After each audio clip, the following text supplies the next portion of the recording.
Muchas gracias, Pepe. Elena, muchas gracias por estar con nosotros, por permitirme estar en esta mesa. Gracias, Mirna, admiradísima Mirna, compañera de trabajo, gran amiga, mujer generosa, mujer ejemplar en su labor profesional. Y bueno, qué gusto estar aquí con todos ustedes. Voy a hablar de esta publicación del libro Ignacio Solares, novelista de lo invisible, una conversación de Ignacio Solares con José Gordon, que de pronto me remitió a algunos ejercicios similares, publicaciones de escritores que han conversado con sus pares, porque es importante decir que es una conversación entre pares, entre dos personas que se han comunicado durante mucho tiempo y dos personas que tienen intereses en común. Doy dos ejemplos cuya lectura me fascinó porque son ejercicios que nos permiten acceder de una manera más íntima a la vida y obra de creadores que comparten estos intereses. Uno es el libro Aquí y Ahora, una conversación que se llevó a cabo de manera epistolar entre Paul Auster y J.M. Coetzee, cuando el escritor sudafricano le propuso al neoyorquino embarcarse en un proyecto común en el que podamos sacarnos chispas el uno al otro. Eso me parece fantástico. Asimismo, el libro titulado Callar es imposible es un librito pequeño que me regaló Pepe Gordon hace muchísimos años y que me pareció fascinante porque es un libro que registra un diálogo presencial entre dos escritores sobrevivientes del Holocausto, Elie Wiesel y Jorge Semprún. No es que se parezcan, quiero aclararlo, la de Coetzee y Auster fue una conversación epistolar sobre distintos asuntos filosóficos, literarios y de actualidad, y la de Elie Wiesel y Semprún, un encuentro para hablar sobre una experiencia mutua, la del campo de concentración, y hacer así una reflexión filosófica sobre la existencia de Dios. Uno era creyente, el otro ateo. Ninguno de los dos casos estaba sellado por una amistad sustantiva, sino por una experiencia, por la curiosidad intelectual o por un interés mutuo. Sin embargo, quiero destacar que en el caso de Gordon y Solares, se trata de una conversación que está cruzada por la amistad, una amistad larga, rica en experiencias mutuas y vivencias compartidas y, por supuesto, la curiosidad intelectual que corre en paralelo. Es interesante, al comparar estos libros, que tanto el de Paul Auster y Coetzee como el de Gordon y Solares comienzan hablando de la amistad. La primera carta es del sudafricano Coetzee, quien le escribe a Auster lo siguiente: Querido Paul, he estado pensando sobre las amistades, cómo nacen, por qué algunas de ellas duran tanto, lo importante que son para la vida en sociedad y lo mucho que significan para nosotros, sobre todo en la infancia, y es sorprendente lo poco que se ha escrito sobre esto. Paul Auster le responde: es un tema sobre el que he pensado mucho en los últimos años. No había desarrollado una postura coherente al respecto, pero quizás ha llegado el momento. Creo que las amistades más duraderas se basan en la admiración mutua. Admiramos a alguien por lo que hace, lo que es, por el modo como transita en su camino por el mundo. Y si hay reciprocidad en esa admiración, la amistad florece y es duradera. Creo que, Pepe, es una descripción muy certera de lo que tú y Nacho compartieron.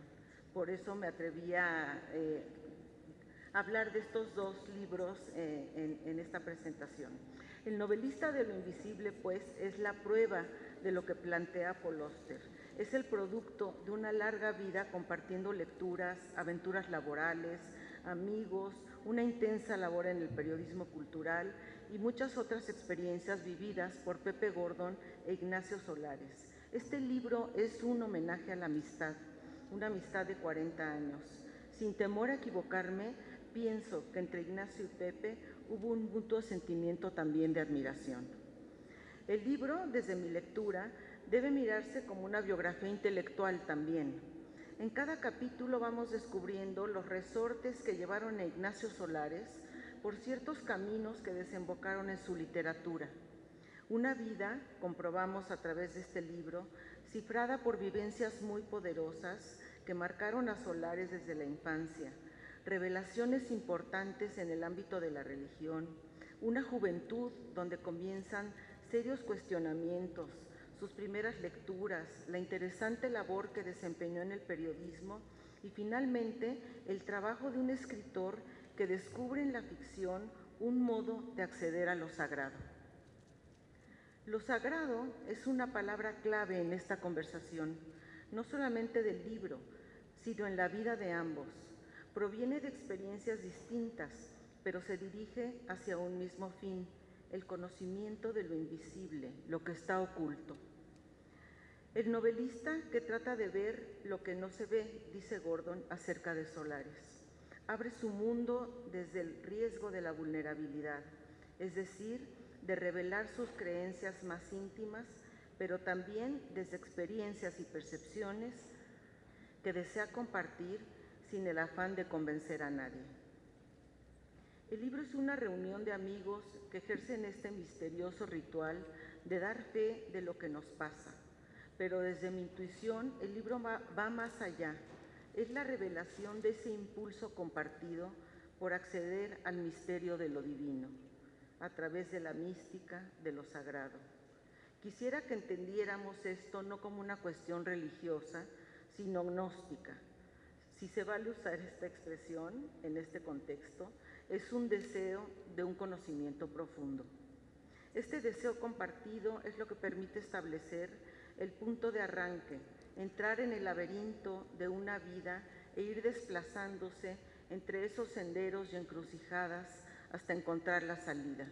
Esa fue la faena que debió hacer Pepe, pero que sin haber compartido vida y pensamiento con Nacho, no hubiera conseguido el mismo resultado.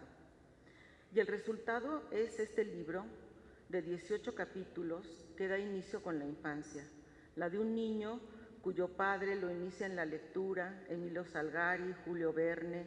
Sin embargo, un padre ausente y una infancia problemática con carencias muy severas. Nadie imaginaría lo que Ignacio Solares tuvo que pasar para ganarse la vida. Vender baterías de cocina, de casa en casa, o trabajar como elevadorista. Aquí lo cuenta, hasta que logra completar sus estudios y entrar a la universidad. Desde muy joven también se acercó a la experiencia del espiritismo, que lo acompañó toda su vida y sobre lo cual investigó y vertió en libros espléndidos. De ahí su cercanía con la literatura de Arthur Conan Doyle, entre otros.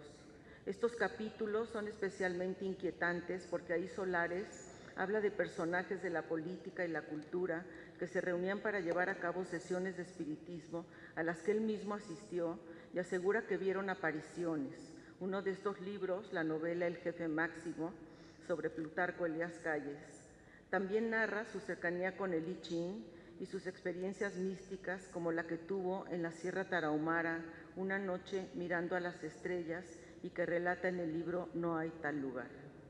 Ignacio y Pepe conversan también sobre el llamado que tuvo en su juventud para ser sacerdote y por qué desistió, una experiencia que está plasmada en un libro reciente titulado Juramento. Es de especial interés también su incursión en el periodismo y la espléndida trayectoria que tuvo en este oficio. Hay anécdotas muy interesantes, como sus entrevistas con Eric Fromm o con Silvia Pinal, el encuentro con Elizabeth Taylor y Richard Burton, su viaje a Rumania en busca de Drácula. En fin, el libro propone una conversación que va tejiendo una vida plena de experiencias personales y literarias y nos permite conocer a uno de nuestros escritores contemporáneos desde muchos y muy variados ángulos, pero sobre todo comprender el modo como se entreveran vida y literatura. Capítulo aparte merece su paso por la UNAM, donde fue maestro hasta sus últimos días, director de literatura, coordinador de difusión cultural y director de la revista de la universidad, donde tuve oportunidad de estar muy cerca de él como productora del programa de televisión y luego como conductora también de ese programa que se hizo durante una década en TV UNAM. Debo decir que fueron años de gran aprendizaje, de infinitas conversaciones y cantidad de libros y autores con quienes nos reunimos cada semana en los estudios de televisión. Ya para terminar, diré de nuevo que Novelista de lo Invisible es una biografía intelectual que cualquiera que haya leído a Solares o quiera conocerlo por primera vez tendría que acercarse.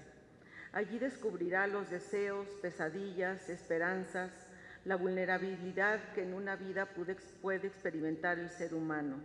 Todo esto contrapunteado con un impulso de creación, la literatura.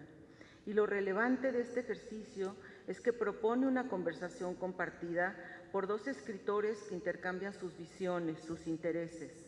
Lo hacen desde sus propios espacios, uno conectado con los astros, el otro con las presencias invisibles que le traen noticias del más allá.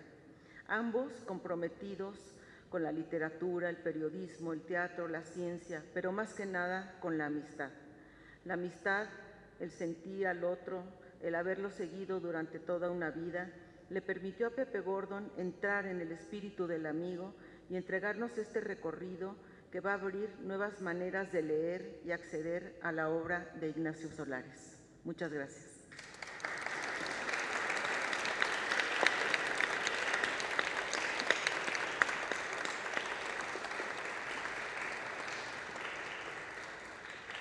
Muchas gracias. Creo que estaría bien, Pepe. Bueno, yo te quisiera preguntar, ¿cómo surgió la idea de este proyecto y cómo fue el proceso?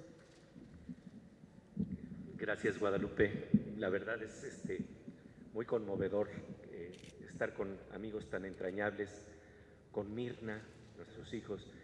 Mirna fue testigo de estas charlas y de estas conversaciones que sucedieron durante toda la vida en las taquerías de La Lechuza, en Sanborns, en diferentes lados. Ocurre ese ritual de la amistad en donde de verdad de lo que se trata la amistad es de compartir no tan solo lo que leemos, no tan solo la inteligencia, sino también el corazón. Y eso va surgiendo poco a poco y realmente para mí es clave justamente esos momentos en donde los encuentros se vuelven destino, ¿no? Hay un momento que se parece mucho a ese efecto mariposa que nos dice que el aleteo de una mariposa puede desencadenar una tormenta, pero también el aleteo de una mariposa puede desencadenar una amistad que va a durar años y años y años y que nos va a abrir algo que me parece fundamental en la vida, los capítulos de nuestros libros de la existencia, porque con nuestra propia existencia estamos haciendo una especie de novela, pero es tan fragmentada esa novela que a veces no nos damos cuenta la historia que hemos ido relatando a lo largo de los años. Esto me recuerda algo que planteaba de manera maravillosa Juan José Millás en una novela que se llama Dos mujeres en Praga. La novela comenzaba con un aviso de ocasión que aparecía en el periódico que decía sencillamente lo siguiente: usted pone la vida, nosotros le escribimos su novela. Ah, qué bueno. Y entonces todos mereceríamos tener una novela de nuestras propias vidas. Pero cuando esto no es posible, entonces resulta que tenemos las novelas de Elena Poniatowska, que tenemos las novelas de Ignacio Solares, que tenemos las novelas de Juan José Millás, que se vuelven espejo de nuestras propias vidas y de alguna manera ahí nos podemos encontrar, ahí podemos leernos. Y es por eso que es tan importante la literatura. Decía Ignacio Solares que un escritor es una especie de medium que no necesariamente utilizando la escritura automática puede penetrar en los deseos de sus personajes, pero más importante que ello, en los deseos de los lectores. Y entonces ahí se da una de las comunicaciones a niveles más íntimos. Y de esto platicábamos siempre. De verdad que Mirna es testigo. Cuando comíamos juntos en casa de Mirna tan generosamente, siempre pasaba esto, que nos abría la posibilidad de seguir esta conversación. Y resulta que esto tiene que ver con algo que ocurrió en la Feria Internacional del Libro en Guadalajara, querida Guadalupe. como ya se ha planteado aquí, Nacho ya tenía pues daño en el cuerpo, que ya estaba más debilitado. Y recuerdo que entonces nos encontramos, estaba también por supuesto siempre presente Mirna, y entonces le dije, ¿qué novela estás escribiendo? Y me dijo, no, yo ya no estoy pudiendo escribir novela. Y le dije, bueno, ¿qué cuentos estás escribiendo? No, ya no puedo escribir cuentos. ¿Qué apuntes estás escribiendo? No, ya no tengo la fuerza.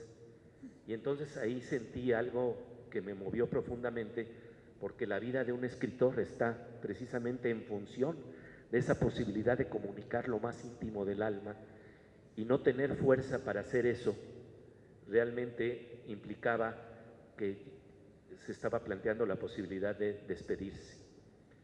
Y entonces le dije, bueno, pero alguna de las experiencias que has tenido en tu vida tan rica y llena de conversaciones como las que hemos sostenido, me dice, no, ya no tengo fuerzas tampoco para eso. Y entonces, junto con Mirna, de repente salió la idea, oye Nacho, ¿y si hacemos una conversación? Y vi cómo se iluminaron los ojos, y ese momento de iluminación de los ojos fue clave, porque sabíamos que se iba a hacer la novela del novelista, la novela del novelista de lo invisible. Y así fue como se tramó esta historia y este relato, querida. Ay, qué bonito.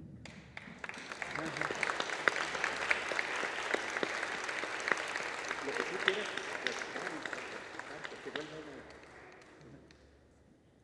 Bueno, tú mismo dices aquí en el libro que estas charlas que tuvimos en Sanborns o en la taquería El Rincón de la Lechuza, dejaron filtrar un mundo que deseamos no se quede encerrado nada más en esos aires de la memoria.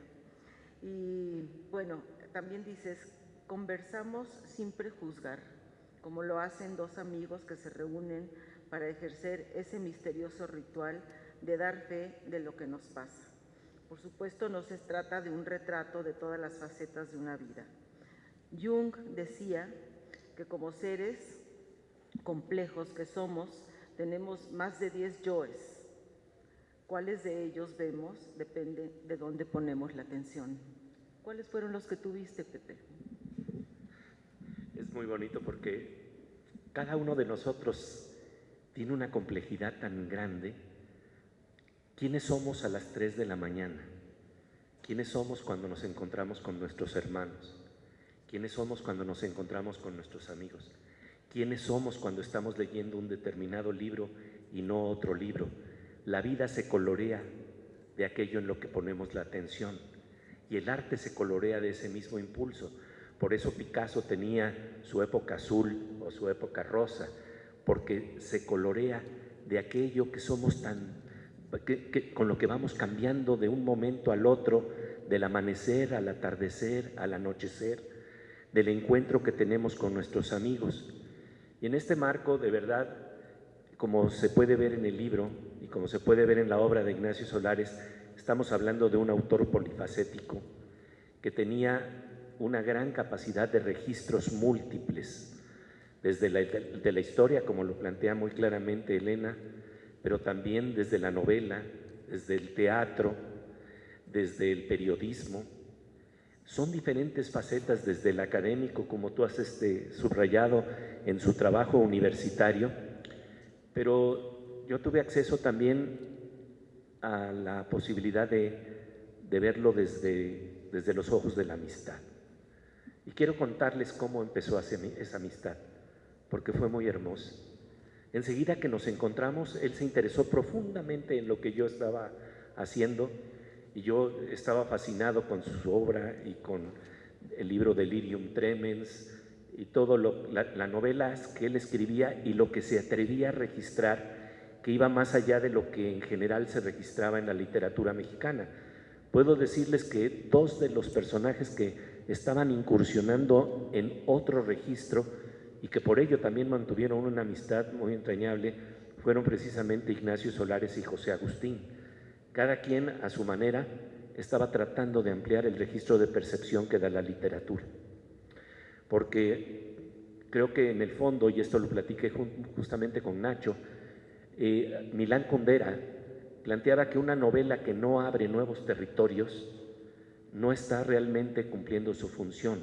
No quiere decir que los temas universales no estén ahí desde siempre, pero fíjate, tú has subrayado algo muy importante: la vulnerabilidad del escritor es la que permite precisamente abrir registros, porque muchas veces estamos acorazados con lo que nosotros ya sabemos, pensamos y percibimos, y no nos atrevemos a ver con la orilla del ojo o con la orilla del sueño.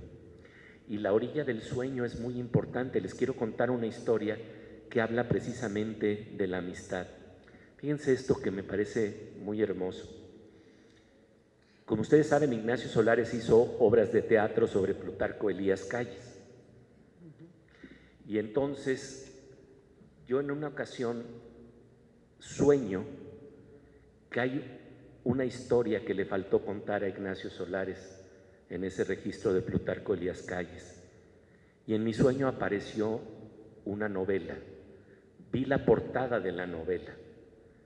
Y entonces fue tan vívido el sueño que en la mañana le hablé por teléfono y le dije: oye, Nacho, fíjate que de manera extraña, pero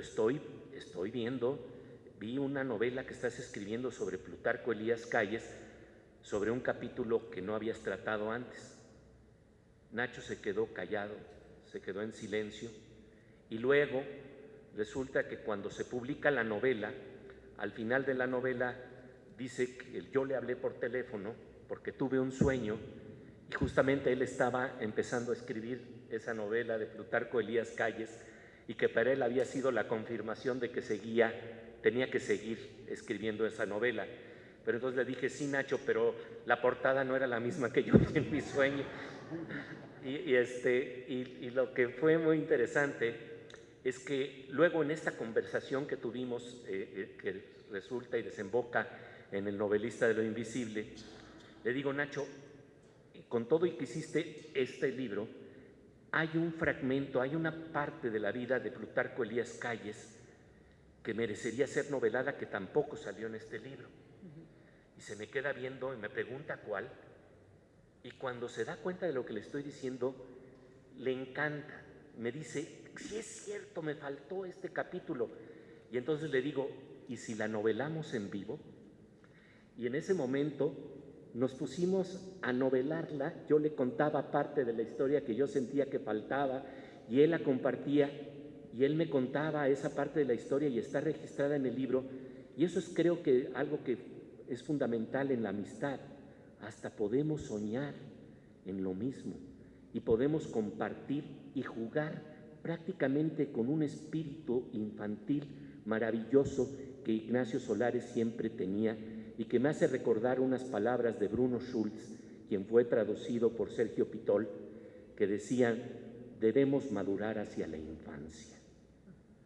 ¿Qué quiere decir esto? Debemos madurar hacia la curiosidad, hacia la capacidad de asombro, ese niño mental, como una de las facetas múltiples de la complejidad de la vida y la obra de Ignacio Solares. Ay, qué bonito.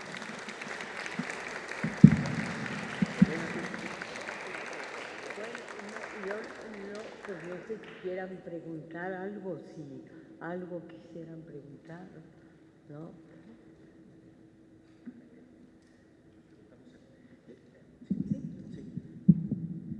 Bueno, Elena, nada más preguntarte justamente sobre tus encuentros con Ignacio Solares, y si puedes ver esa faceta del niño que tenía dentro Ignacio, porque eso creo que a veces se olvida.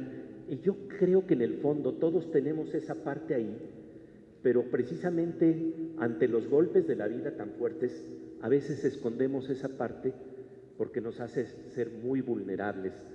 Pero el escritor que verdaderamente está arriesgando abre zonas en su literatura que uno dice: pero es que esto te deja expuesta.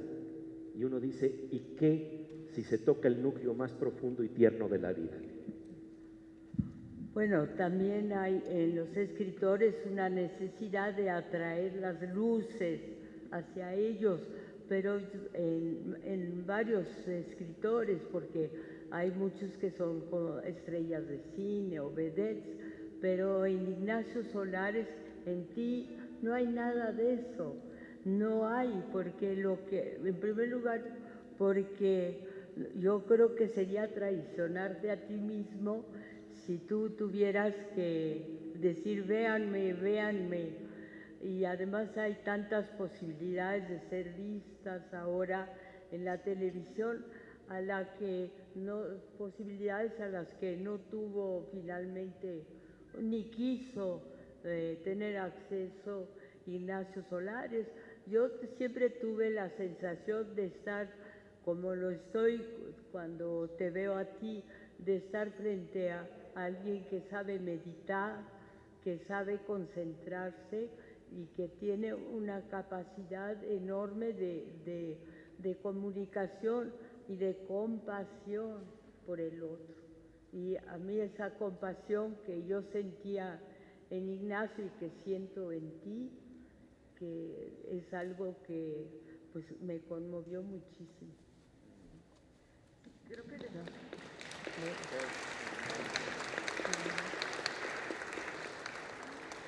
tienes mucha razón, Elena, que este libro también, dentro de la amistad que está representada allá adentro, plasmada allá adentro, también está cruzada por esta compasión, ¿no? Esta generosidad de Pepe hacia los demás. Entonces, aquí también hay un párrafo donde se habla de la niñez, en donde dice Ignacio: mi papá me regaló una edición antigua de Los Miserables de Víctor Hugo, libro que por supuesto aún conservo y cuya dedicatoria dice: para mi querido hijo, este libro que me marcó la vida y espero que marque la suya.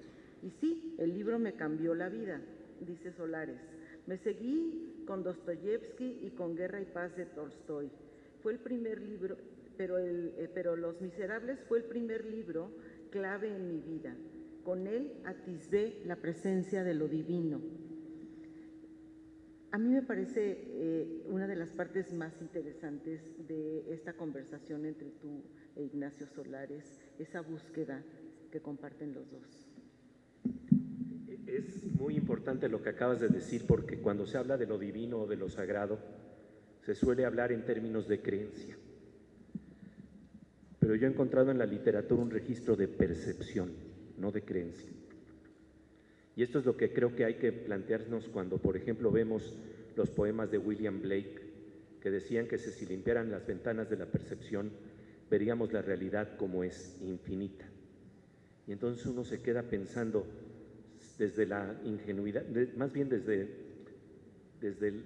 la idea de que eso no puede existir, porque yo no lo experimento. Entonces uno puede pensar que eso es nada más un juego de la ficción, un juego de la imaginación. Pero la pregunta es por qué tan persistentemente a través de la historia hay registros de la literatura y, si me permiten, de la amistad en secreto, porque con los amigos a veces en la intimidad uno de repente revela zonas de una experiencia que tiene que ver con algo que rebasa los límites de la percepción. Y entonces se abre lo sagrado. Yo les quiero nada más contar de los encuentros que tuve con Nacho. Uno muy especial, prácticamente cuando nos conocimos, yo estaba enseñando meditación trascendental en el Reclusorio Preventivo Oriente. Y entonces resulta que Nacho Solares, con esa curiosidad y generosidad y de tratar de buscar que lo divino y lo sagrado se puede encontrar en todas partes, me dijo: yo quiero ver si es posible tener libertad detrás de las rejas y de ver qué es lo que podría pasar ahí. Y entonces me acompañó, fuimos al Reclusorio Preventivo Oriente, nos pusimos nuestros vestidos de color beige, porque de esa manera teníamos que entrar. Y la sorpresa fue que cuando llegamos, antes de que tuviéramos nuestra reunión con las personas que iban a meditar, nos dijeron: vengan, porque hay un concierto. Nos asomamos al concierto y estaban todos los reclusos bailando el rock de la cárcel. Ay, qué bonito. Y entonces todo el mundo en la prisión salieron a bailar el rock. Y lo que pasó fue muy hermoso porque luego Nacho Solares vio cómo la gente estaba cerrando los ojos, pasó de esa experiencia de exaltación, que es muy hermosa porque el baile es una de las manifestaciones más hermosas y sagradas de la vida, y la vida puede respirar lo sagrado con la actividad, pero también en silencio. Y entonces experimentó esa quietud, y tarde que temprano él empezó también a practicar meditación trascendental. Y recuerdo que cuando íbamos de salida ya del reclusorio, había una sensación de mucha serenidad, y íbamos juntos en el coche, y me dijo: te voy a recomendar un libro de Aldous Huxley, un ensayo de Aldous Huxley, que aparece en un libro que se llama La vida más allá de la muerte, en donde están presentes ensayistas, historiadores como Arnold Toynbee, y precisamente Aldous Huxley, que se hizo una pregunta que parece muy sencilla, pero que es muy hermosa. La pregunta es: ¿por qué son preciosas las piedras preciosas? Y uno dice, bueno, las piedras preciosas pueden ser preciosas porque son muy escasas, y ahí hay una explicación de tipo económico, ¿no? Es la escasez la que hace que esto sea tan valioso. Pero Aldous Huxley va más lejos y dice que no hay nada más duro que una roca. Y cuando la roca, que implica la materia en su mayor densidad, es transparente y es cristalina, filtra luz y nos recuerda que aunque nosotros también somos materia densa, dura y oscura, también tenemos la capacidad de filtrar luz. Y luego resulta que esto se me quedó para siempre, así como a Nacho se le quedó para siempre algunas frases de ciertas novelas que lo llevaban a atisbar otras posibilidades y otros mundos. Esto se me quedó para siempre y me pregunté: ¿en dónde están las piedras preciosas en el cuerpo humano? Y es en los ojos. Los ojos son esas piedras preciosas en donde se filtra la luz del otro, y por eso cuando un político quiere ocultar lo que está pensando, se pone sus lentesotes negros que nada más no dejan ver nada.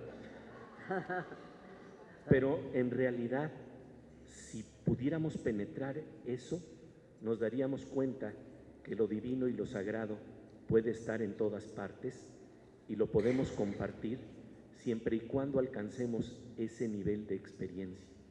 Y en esto Ignacio y yo teníamos una comunión profunda, en tratar de ver dónde estaban los límites y las fronteras de la vida y la muerte, y las fronteras de nuestra realidad. Y hablando de esto que se planteó el día de hoy, que Elena tan hermosamente señaló en torno a esos momentos finales de la existencia, nunca se me olvida un poema que compartimos de León Felipe, que recuerdo cómo Ignacio se emocionaba con estos versos que dicen: somos como un caballo sin memoria, somos como un caballo que no se acuerda ya de la última valla que ha saltado. Venimos corriendo y corriendo por la larga pista de siglos, y de vez en vez la muerte, el salto. Y nadie sabe cuántas veces hemos saltado para llegar aquí, ni cuántas veces saltaremos para llegar a Dios, que está sentado al final de la carrera esperándonos. Saltamos, corremos, giramos, brincamos. Vamos de tumbo en tumba, dando brincos, dando vueltas. Vamos de tumbo en tumba entre el pañal y el sudario. Ay, qué bonito.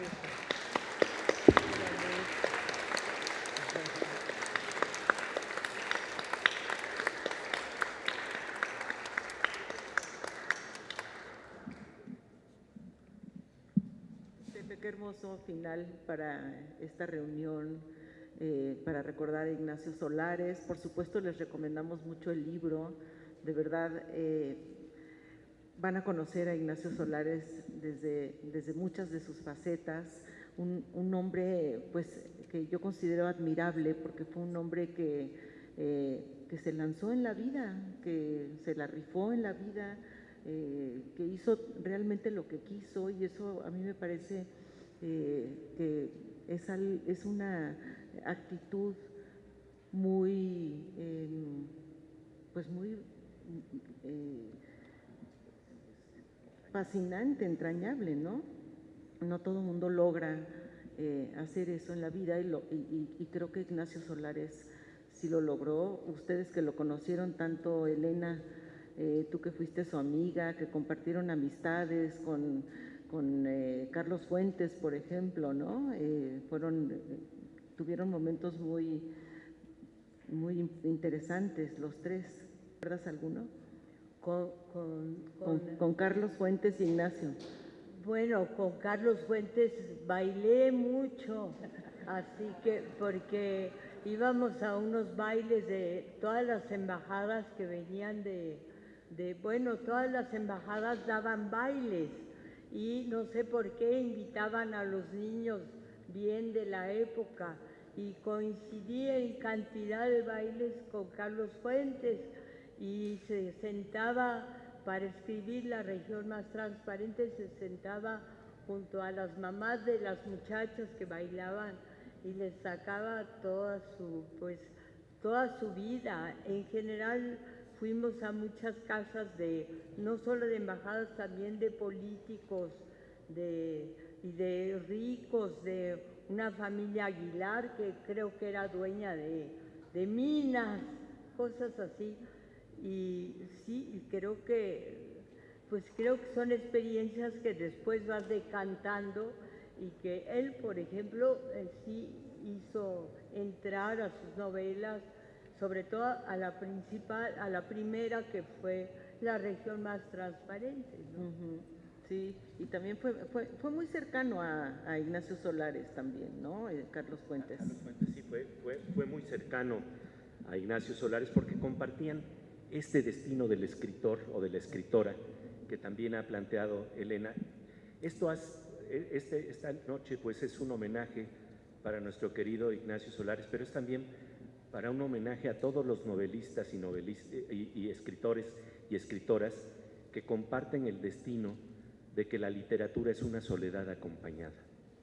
Y en este marco también yo quisiera brindar un homenaje a Elena Poniatowska, porque cuando estamos hablando de los novelistas de lo invisible, yo quiero nada más subrayar un pasaje de un cuento, de un relato de Elena Poniatowska, que me parece fabuloso, porque habla de cómo el novelista, cómo la sensibilidad del artista penetra una zona que quiere alcanzar la intimidad más profunda que es invisible. Y esto tiene que ver con un relato relacionado con la madre de Elena Poniatowska. El relato se llama El rayo verde y tiene que ver con la búsqueda de un rayo verde que buscó Julio Verne y que buscó Julio Cortázar, que ocurre cuando en el horizonte, ya sea en el atardecer o en el amanecer, de repente se plantea que puede existir ese rayo verde. Y bueno, de ese rayo verde le habló a Elena Poniatowska, su madre.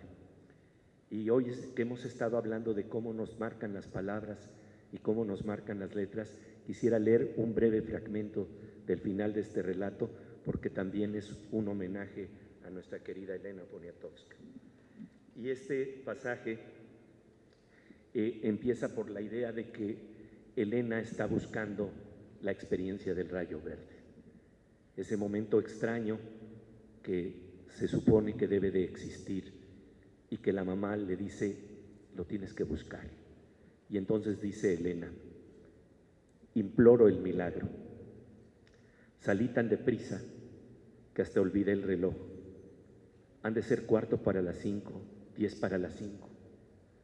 En el horizonte surge un punto rojo deslumbrante, como el de un piquete de aguja en mi carne tierna y sonrosada. Un solo punto de sangre. Cada vez se hace más intenso. No puedo despegar la vista de él. Ahora es un coágulo. Sí, eso es. Tiene el color de la sangre fresca. Cada vez se hace más intensa. Se está incendiando. El horizonte está en llamas. El cielo ahora es anaranjado. Un polvo de oro cubre el agua. No aguanto el fulgor de la hoguera. Tengo que cerrar los ojos. apretarlos un segundo, apretarlos fuerte para hacerlos descansar. El rayo debe aparecer en el centro del resplandor y no logro sostener la mirada. Dios mío, no me abandones. Dame fuerza. Permíteme hacerle frente a las llamaradas. Déjame ver entre ellas al rayo verde, aunque sea el último acto de mi vida. Y de golpe, ahí está. Lo miro, no lo imagino. Revienta como una brújula. Lo miro a pesar de mi parpadeo, a pesar de la emoción que me estrangula. Es un verde nunca visto, ni en las hojas de los árboles, ni en la jungla, ni en el musgo recién nacido, ni en la vegetación del trópico, ni en la milpa tierna, ni en los retoños, ni en el verde de los mares de Cozumel, ni en el fondo de las aguas más transparentes, ni en la paleta de pintor alguno, pero lo reconozco. Es el jade líquido de su risa. Un instante, un segundo, una fracción de segundo, una enorme hoguera ha invadido el cielo. No puedo ver la línea del horizonte totalmente enrojecida, pero adivino el contorno del sol que empieza a asomarse. Ahora sí, la sangre ha vuelto a su lugar, la tierra también, el sol ha salido, unas gaviotas graznan y puedo oírlas. Un pescador se hace a la mar y puedo percibirlo. Las olas se estrellan contra un peñasco, un pelícano, creo, se clava en el agua y vuelve a surgir con algo en el pico. La vida es muy corta. Oigo el agua, pero sobre todo la oigo a ella. Su voz de prodigioso verde. No puedo moverme, ella me lo impide. Debí caer sentada en el momento en que reventó el rayo, no sé. Su voz me advierte que este es el paraíso. Oigo el gran ruido del mar. El rayo contra mi piel dejó el color de un retoño. Esta renovación asciende por mis piernas. Siento cómo el ritmo de mi vientre retrocede hasta la niñez. La artritis se escabulle por mis poros como un último rastro de ola sobre la arena. La misma savia que recoge mis pechos limpia mi cara y me devuelve el cabello adolescente, la boca pulposa, las uñas duras, las manos sin surcos ni cordilleras. Ella jamás creería que mi constancia es tanta que he visto el rayo verde. Pero por si algún motivo volteara hacia el lugar donde me dejó tantos años esperando, encontraría como una imagen más allá de las muchas que contiene su recuerdo a la niña que inmovilizó en la arena con la promesa de la felicidad. Elena Poniatowska. Ah, qué bonito. Ay, muchas gracias. Oye, qué generoso. Muchas gracias. Gracias, Elena.